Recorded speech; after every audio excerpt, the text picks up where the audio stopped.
Hey, well, good morning, Immanuel. It is such a privilege to be here with you guys. Gotta let you know that me personally, my family, our church back in North County, San Diego, we are huge fans of you. We are insanely grateful for you for pretty much the whole time we've been in existence as a church. For the past 7 years, you guys have helped us in massive ways in being a partner. In fact, there's a lot of people that are part of our church because of ministries of you sending out teams. There's people that we're in disciple-making relationships with because of ministries that came from here. In fact, this week I'm gonna hang out with a guy, and the reason why I know him is because Kanan and some other teenagers in your youth ministry taught his kid how to play chess this last summer, and now his whole family is learning about God. So just wanted to say thank you so much. And as Matt said, so I'm 20% of the Britts family, just to show you a picture of the other 80%.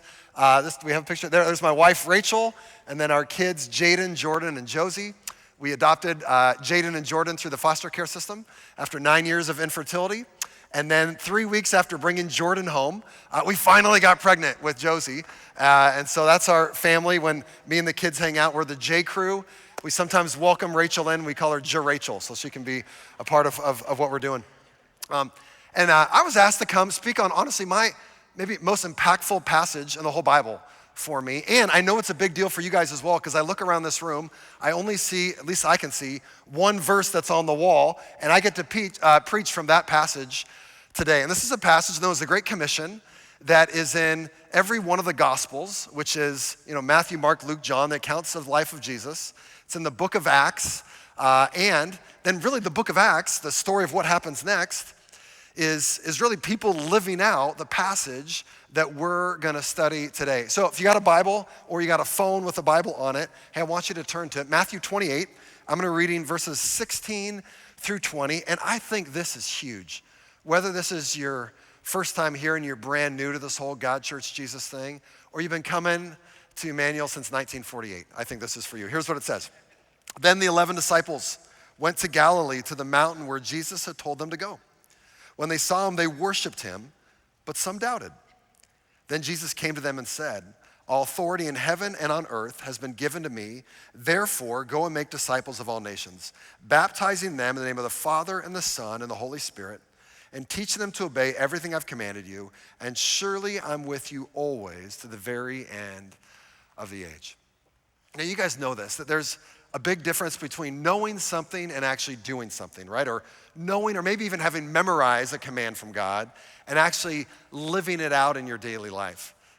The difference in this could be the difference of parts of the world where the gospel is exploding, of people literally living out this passage, and parts of the world, like even North America, where the gospel is shrinking. And the difference is simply people not practically living this out, maybe knowing it but not doing it. On a personal level, it could even be, think of somebody in your life that you deeply wanted to see come to know God. And the biggest difference of them coming to know God would be you either knowing this passage, having it memorized, it's up on the wall, and actually literally living it out in your life and practicing it on a daily basis. For me, I would say this passage, one of the most impactful passages, and maybe the biggest one for me in the last couple years. A couple years later, after Jesus says this in the book of Acts, there's this scene where there's these two people, Ananias and Sapphira, and they kind of fake it in the faith. If you've come to church for a while, you probably know it. And the penalty for them faking it is that they die on the spot. And here's what happens in verses 13 and 14 of Acts chapter 5. It's right after it. It says these two really crazy lines that I'd never noticed were right after each other and didn't make sense. It says, after this, no one else dared join them, even though they were highly regarded by the people. But then check out the next verse. It says, nevertheless, more and more men and women believed in the Lord and were added to their number. Isn't that weird? Like, you meet some people sometimes that go, there's contradictions in the Bible. That's why I don't believe. Keep them away from these two verses, right? One verse says, people stayed away, they wouldn't join. And then the very next verse, it says, nevertheless, people joined. Like, how do you make sense of that? And as I was studying a lot, I'm like feeling like God saying, this is a big deal. This is really what it meant. After they realized that if you follow God casually, the penalty could be pretty severe, no one else dared join them casually anymore. Didn't just have one foot in, one foot out. Nevertheless, every single day, people continue to surrender their whole lives to God and go, I'm gonna follow him. Makes me think a little bit of my senior prom. So years ago, all my buddies were going to the prom and they're like, Jim, you've gotta go. And I was like, I don't want to. And honestly, there just wasn't a girl that I wanted to spend a couple $100s on. But they kept pushing and finally was like, okay, here's the deal. I'll ask one girl, if she says yes, then I'll go. And if she says no, I'm off the hook, stop bothering me. They said deal. So I thought, let's just go for broke. And so there was this girl in my math class, which I think most people would have said was the prettiest girl in the school. She was way out of my league. You gotta remember, I wasn't the incredible physique of a man you see in front of you now, back when I was in high school. And so I didn't even know her that well, but we sat near each other and I got her number because I wasn't gonna do it in person. I wasn't man enough to do that. And I called her up and said, hey, this is Jim Britts in your math class, really clarifying. And I said, hey, how are you doing? She awkwardly said, good. And I thought, that's enough small talk. And I said, hey, was wondering if you'd like to go to the prom together. And I intentionally said together instead of with me, because I thought if I said with me and she said no, she'd be rejecting me. But if I said together and she said no, she was just rejecting the thought of us being together. And I didn't feel so bad. So anyways, I asked that, and there's silence on the other side of the phone. 1,000, 2, 1,000, 3, 1,000. By the way, I've not breathed once since I got on the phone call. Finally, this is what comes out of her mouth. Sure, why not? Which in retrospect, I should have had my hands up in the air and been like, touchdown, no way. Instead, these are the words that came out of my mouth. You know, sure, why not? It's not gonna cut it. I'm gonna need either, Jim, I would love to go to the prom with you, or Jim, no thank you, but I appreciate you asking. More silence. 1,000, 2, 1,000, 3, 1,000. I'm turning blue in the corner of my room in the fetal position, just waiting for a response. And finally she says, thank you, Jim, I would love to go with you. And we went and we had a pretty good time. And in retrospect, I can look back and go, she's like 1/millionth as pretty as my wife, Rachel. But here's the deal I want to say to us as we look at this passage today. And I think it's huge as we look at even the early church and how it exploded and how the gospel's exploding around the world. Sure, why not won't cut it. Jesus says, if you want to follow me, you're going to have to be all in with this thing. And so in order to do that, I want to share a little bit of my story of what God's been doing in our life the last couple years. 4.5 years ago, we were about 4 years into, 3.5 years into being a church, and God woke me up in the middle of the night, and he told me to go to the park that was behind my house. We've moved since then, and this wasn't the first time that it happened. Actually, it happened like 1 or 2 times a year. It'd be really clear, like 2 or 3 in the morning, and it would be like, I need to obey, down there, and then hear from God. You might be going, Jim, that's just weird. And I would say I'm mostly like you guys in that most of my time it's I read the Bible, I obey, I want to follow him. But this has just been a part of my relationship with Jesus. And so anyways, this day I go down there in the middle of the night and I'm like, God, what do you have for me? And it wasn't an audible response, although I've had that before, but it was like the next level below that. It was a very thin line between it was him. And it's the sort of thing where you're going to make some major life decisions based on what he says next. And I can still tell you exactly what he said. He said, Jim, I love the story of your church, but you've missed the whole point of what I told you to do. I told you to make disciples, to make disciples, to make disciples, and you're not. And I've sat with that now for about 4.5 years. And my first thought was pushing back on, what are you talking about? We were 4 years old as a church, getting ready to plant our 4th church. We were coming up on our 200th baptism. As I compared myself to the other church planters in our area, I thought, we're making disciples better than them. God, why are you picking on me? But in the last couple years, have really been on a journey of what does it look like to make disciples and make disciples? I want to share 2 specific things that God spoke to me in that next year. I could share 10, but 2 that really stood out. And one was what I like to call the most impactful email I ever received in my life. And it came from this guy named MK, who was a person that we partnered with in India. And I didn't know him very well at the time, but I just knew we were giving them some money. And he sent this email about a global outreach they had coming up that June, where they had 5,000 teams of 2 set up for a week, where each team would go to 3 different villages a day and share the gospel.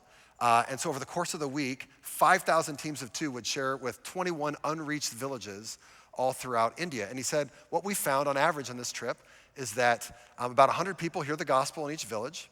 About 30 of them respond to the gospel. About 20 really start walking with Jesus. And about 1 to 3 of them become what I didn't even heard of before, but a person of peace, someone who goes, I want to open my home and allow this to be a place where we can learn about Jesus together. I thought, man, that sounds like the Bible, like they're actually doing this thing. And then he said at the end, oh, and pray for us, because we're gonna go into some heavily, really dangerous places where there's major persecution, Hindu persecution. So people are putting their life on the line. And it's the hot season in India. It's like 120 degrees. And I heard that and I thought, oh man, I mean, those last two things especially would be the very reason why we wouldn't go, right? If it's gonna be that hot in San Diego, if it's above 75, we're complaining. If it's gonna be that hot and we're gonna put our lives on the line, man, that would be the will of God to cancel an event. And here they are going, this is the reason why we're doing it. And it made me think, as I'd learned a little bit at that point of what God was doing around the world, I used to think, well, maybe it's because, they're in pre-gospel places where they haven't really heard the name of Jesus. Where here, we're in more of a post-Christian. Or maybe it's because they're more community-based. So, whereas we're more individual, so it couldn't happen here. And I'm reading this email, and it just caught me but the biggest reason why things are happening there and maybe not here is because they want it more than us. Oh man, the sacrifice and the surrender. I mean, if you dropped 5,000 teams of 2 for a week in Little Rock, stuff would happen, right? If you did that in my city, stuff would happen. So anyways, that started me going, man, okay, what is there more to learn about this? And around that time also, I read a statistic. That was the second way that God spoke to me. And here's the stat, and it came out from Gallup, and it was before COVID, so I'm sure that number is actually probably worse than it is now, but here's what it said, that since 1999, the North American church had shrunk by 23%. And here's why that was especially significant for me. I joined and started in full-time ministry in 1999. So on my watch, not that anyone's put me in charge of anything, but in the time that I've been a pastor, in our country, about 1 out of 4 people that were involved in a church are no longer involved in a church. And it felt like God was just speaking to me saying, Jim, every single dream you could ever have for Parkside, including even planting lots of churches, could happen. And still the big story will be that the Big C church will continue to shrink. Are you willing to do something or die trying? And a bunch of other stuff have led us on a journey of learning more about disciple making. But obviously, hearing about what was going on in India made me go, I gotta go. And so 2 years ago, it was like, we're going. And then this annoying thing, much more than annoying, came of COVID. And you're not allowed to travel during COVID, especially to India if you're following what was going on there. So I had to cancel being able to go. And the next year we were hoping to go, but it was still dangerous to go. So finally, just last month, me and my 12-year-old son went, and another friend and his son went. And as we walked around with MK for a week, here was my feeling over and over again was, oh, this is what it's like to be a part of a movement. This is what it looks like. And it was radically different than anything I'd ever experienced. In fact, it almost felt like a different religion. It wasn't. I mean, they were following Jesus like crazy. Like at one time I'm in this room. There was 50 church planners packed into this room, and we would have put like 8 people around round tables and it would have been air conditioned. And they're all sitting there. And they start sharing stories, and every story was supernatural. One of them, my son goes, Dad, did you hear that? This guy shares that he was into demon worship, and people in his village were dying all over the place, and then his mom died. And he actually traveled 3 villages away that morning immediately to a guy he'd heard that maybe was a Christian and said, I heard that your God rose from the dead. If you raise my mom from the dead, I'll follow. This guy goes back to the village 6 hours after his mom has passed away, starts praying over him, and she rises from the dead. And the guy goes, and so I became a Christian that day, and I've planted 40 churches since. And there was generations of it. It was so cool. Like this one couple gets up and shares, my wife was sick. The doctors have said she has days to live. She had cancer. And these Jesus followers came into our village and heard, and they came and prayed over her. And over the course of a couple of days, she was completely healthy. And we decided to follow Jesus at that point. And since then, we've planted 55 churches. And then another guy in the room goes, yeah, and that couple came into my village, and I was a drunk, and I had lost my family because of an addiction. And they walked right up to me in the middle of our downtown and said, hey, do you want to be freed from your addiction? Do you want your family back? And he started cursing them out, is what he said. Because like, how are you reading my mail? I'm translating what he was saying in Hindi. And bottom line, God does some supernatural things there, and he comes to Jesus. His family comes to Jesus, and he goes, and I've planted 65 churches since that day. And then another guy stands up and goes, and that guy came into my village, and I had just gotten out of prison.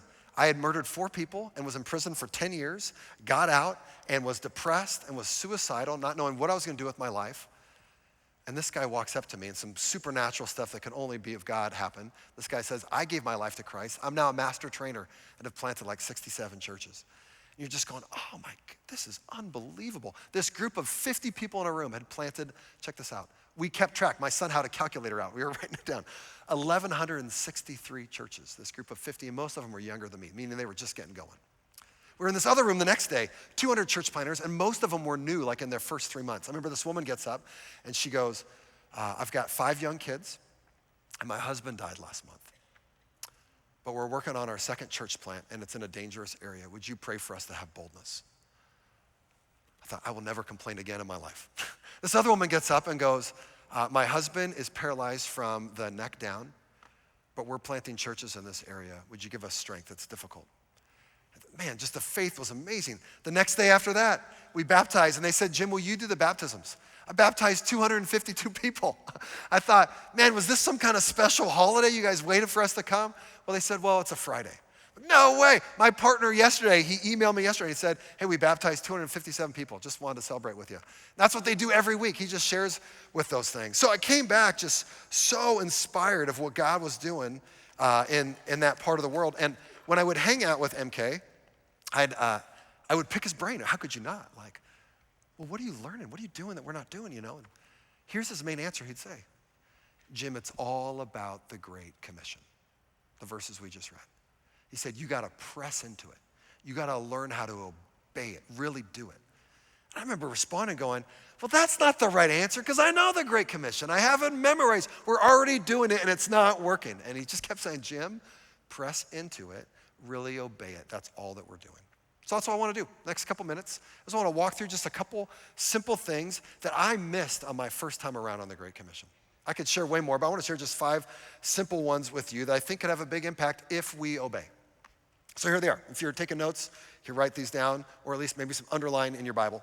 First one is this. It says in the passage, they worshiped him, but some doubted. So they came to see Jesus, and it says they worshiped, but then some of them doubted him right after that, which is pretty crazy. Just meaning this. When Jesus appeared, people had 2 distinct reactions to his presence. And Jesus wasn't surprised by this. He was quite comfortable with a team that didn't have it all together. He was comfortable commissioning people who not only lacked complete faith, but were confirmed doubters. Jesus is about to entrust his mission to people with big doubts, and he was banking on both groups, the worshipers and the doubters, being able to live it out. You ever think what didn't happen, what you'd expect to happen? It says they worshiped, and some doubted. Then Jesus turned to the worshipers and said, it doesn't say that. He turned to all of them. He said, wow, you're a doubter? Oh, that's cute. Let's call it humility and keep moving. No, you are called to do this. And I think when they're talking about doubting, I don't think it was necessarily that he had risen from the dead. They're right in front of him. He was there, they were there because he told them to be there. But more doubting that they could actually do what he's calling them to do. And Jesus' response, if you're going, that's just not me, is that's fine, but it's still your commission. I've called you to live this out. That's not an excuse. And why is it? And I think it's because of the very next verse. Why do you have such confidence in these self-diagnosed doubters? It says, all authority has been given to me in heaven and on earth. Do you know this is the only time that he pulls rank, like he draws this card out?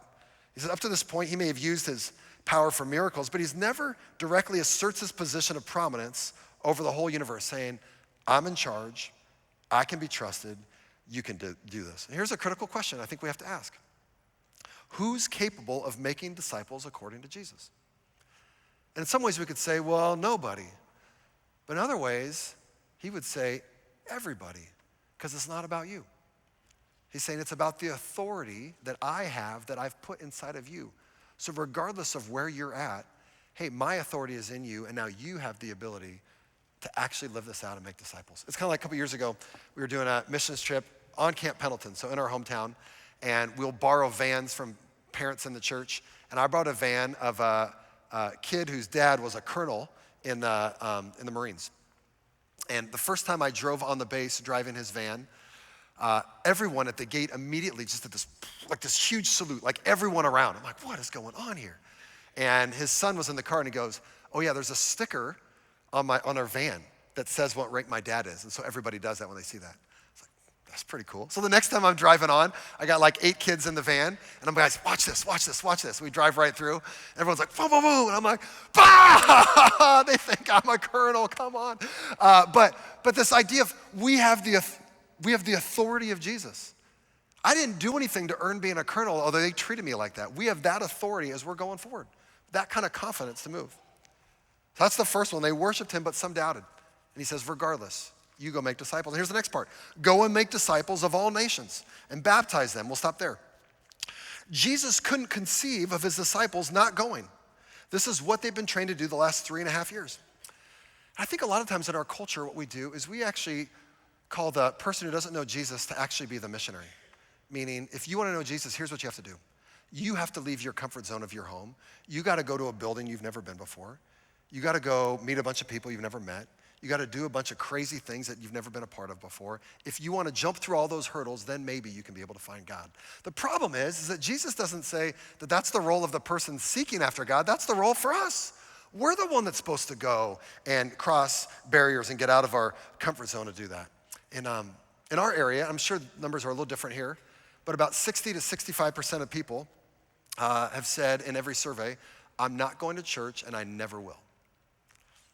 Meaning we have to have a strategy to reach people that are willing to come, and we have to have a strategy to go to people that never will and to go, God, what do you want to do? Of all the miracles that Jesus did, only one was inside of a religious building, a religious service. All the others were outside. He went towards people. So what does this look like? What am I supposed to do? How do I make disciples? Who do I make disciples of? And it's interesting, even in the passage, it explains it. If you think about it, it says, go make disciples and baptize. When did someone get baptized, like as you read the book of Acts? Like if you think about when they came to Christ, how long did they wait to get baptized? And the answer is every single time it was that day. They immediately responded. So he's saying, go make disciples. And along the way, they will decide to follow Jesus and then baptize them. And then continue to disciple them as you teach them to obey all the things that I've commanded. The whole thing is discipling. One of the things you hear the word discipleship or disciple making.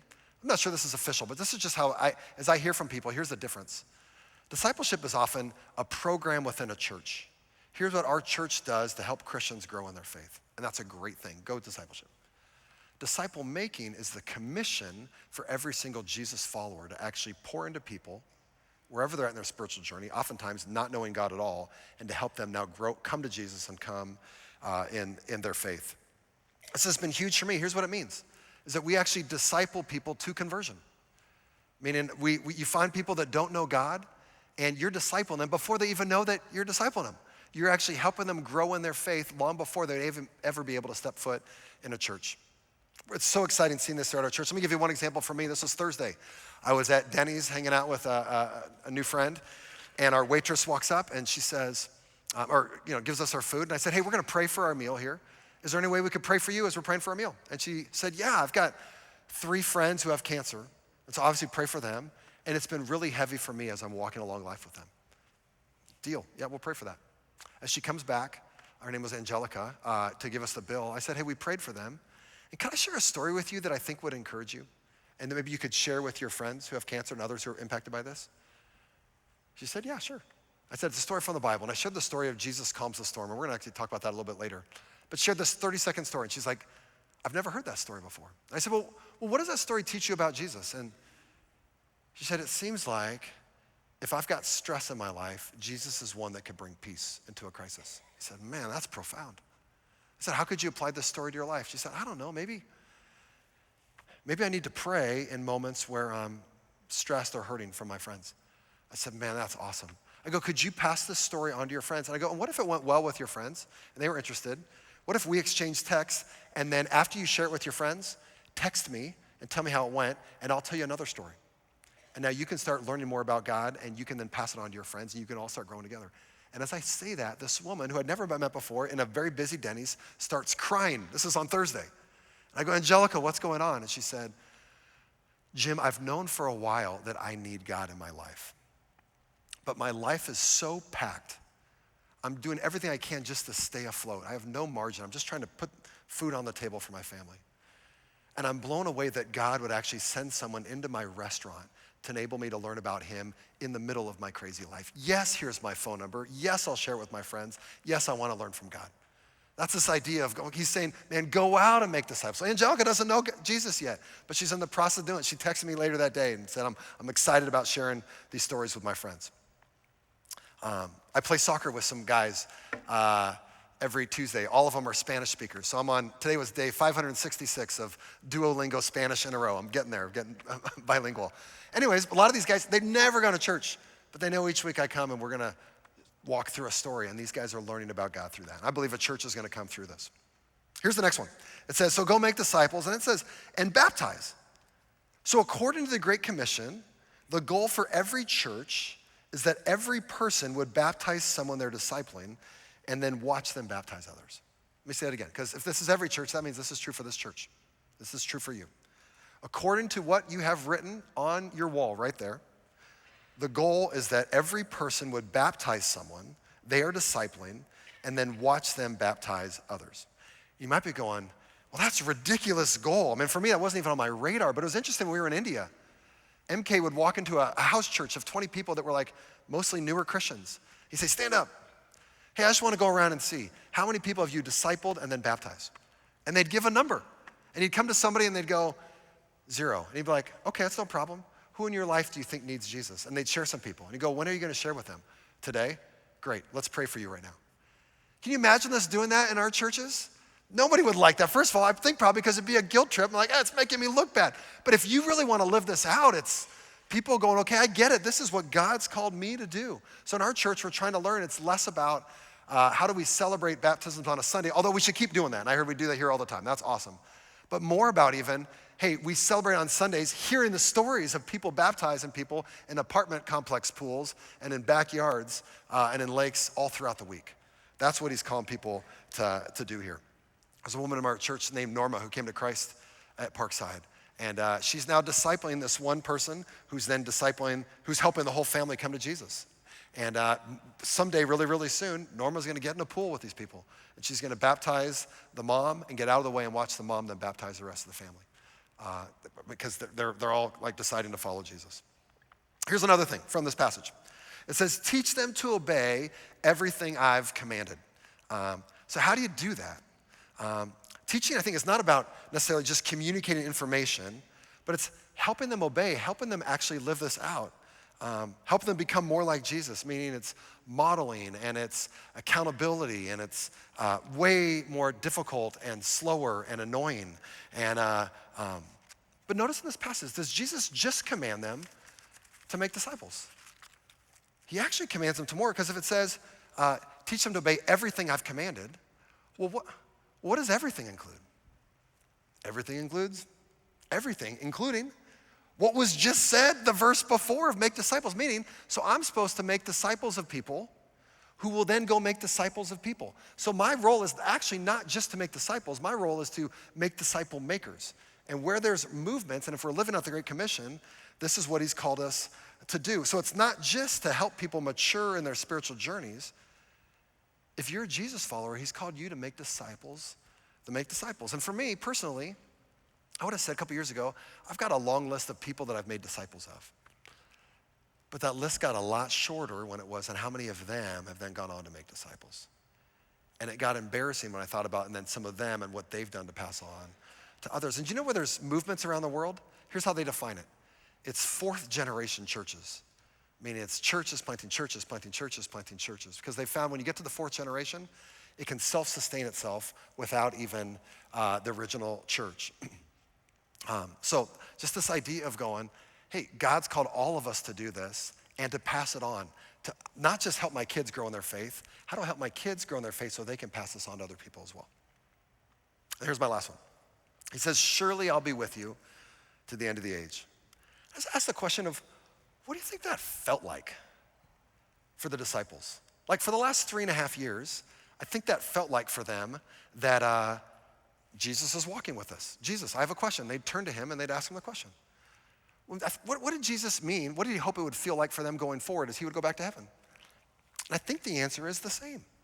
He'd go, yeah, Jesus is with us. He's helping us. I mean, what an unfair advantage. They'd walk into a village and Jesus and the disciples would start healing people. Do you think that would get people's attention? Like crazy. He's like, it's going to be the same. I'm with you. I'm going to help you through these things, and you're going to see these miracles happen. And we're seeing that all over. There's this guy named Ryan that I met. I was prayer walking, and Ryan said, yeah, I've never been to church besides 2 funerals and 2 weddings. And I started taking him through some stories, and honestly, he at one point just said, Jim, I don't know if I'm into this thing. I'm agnostic, and you're a good friend, but I'm not into this. And so Ryan and I, we still talk like once a month, but I'm not really discipling him anymore. And 2 weeks ago, Ryan texted me out of nowhere. He goes, Jim, I woke up in the middle of the night, and I had this sense that I needed to tell God that I loved him. So I did. He doesn't believe in God. And then I heard a voice back saying, it's about time, Ryan. He said, what should I do next? I mean, that's the Bible, right? Of like reading these stories of, this guy, God gave him a dream and now he's open to stuff. This is Fridays. This is 2 days ago. I had done years of prayer walking around this one apartment complex in the city that we live in called Las Palmas. And then COVID happened and we never really saw anything really awesome happen there. And then we, after COVID, went to a new neighborhood and we saw all kinds of crazy things happen. So I really always felt like, man, that was a bummer. Did I mishear God on this Las Palmas apartment complex? And I met this guy a couple months ago named Trey, started meeting with him, and he's been open, and he's started a group with his family as I share stories with him. And I'd never met with him at his house or at his home. And he said, hey, come to my home. So he gave me the address. As I'm driving there, I'm like, shut up.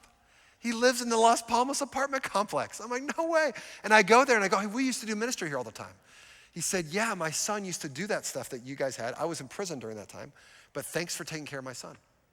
And we went through the passage, it was our 10th story on the birth of the church, and it says, well, repent and be baptized. And I said, how do you apply this passage to your life? He says, well, I've repented. He had done that recently. I've been baptized. It sounds like that's the next step for me. And he says, where would I do it? And I was just trying to be quiet because I had prayed so many times that baptisms would happen in that apartment complex pool that we're like 50 feet away from at that time. But that was years ago.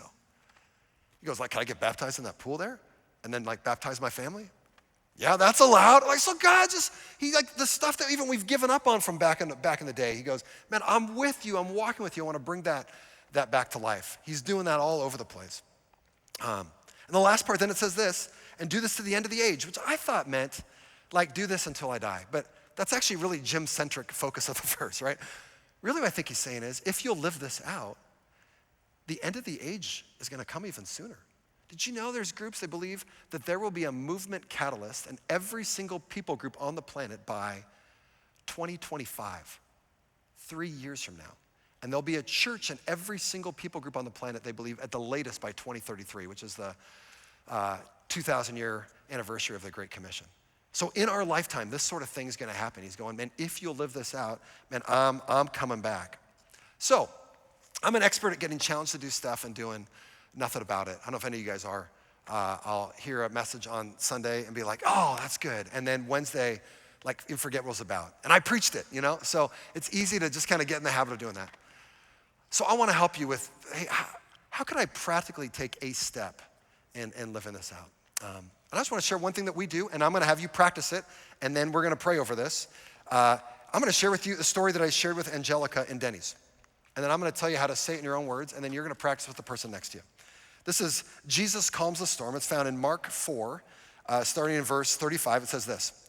That day when evening came, he said to his disciples, let us go over to the other side.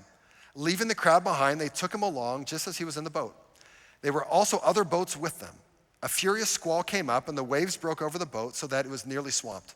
Jesus was in the stern, sleeping on a cushion. The disciples woke him and said to him, Teacher, don't you care if we drown? He got up, rebuked the wind, and said to the waves, Quiet, be still. Then the wind died down, and it was completely calm. And he said to his disciples, Why are you so afraid? Do you still have no faith? And they were terrified and asked each other, Who is this? Even the wind and the waves obey him. So here's Jim's version. You're going to do your version in a second. Jesus gets in a boat with some of his disciples, with all of them. He's really tired. He takes a nap. While he's sleeping, there's this huge storm, water coming in the boat. Disciples wake him up and say, Don't you care that we're going to die? Jesus wakes up, looks around, looks at the storm and says, Be still, be calm. Immediately it's calm. Looks at his disciples and says, Why are you afraid? Do you still not believe? Still don't have faith? And the disciples, terrified, look at each other and go, who's this that even the wind and the waves obey him? So here's the challenge. Would you share this story with somebody this week? Maybe it's a grandchild of yours. Maybe it's a neighbor of yours. Just go, hey, in church, I got challenged. I got to share the story with somebody. Can I share it with you? And I found this, is that I'm way better at doing something if I've gotten to practice. So turn to someone around you, and I want you to do this. Can you, as a team of two, if you're a group of three, the world doesn't fall apart, that's fine, but get a partner, retell this story. Practice saying it in your own words. And then after that, we're gonna start singing a song that goes directly with what we're talking about today. And there's gonna be prayer partners up front.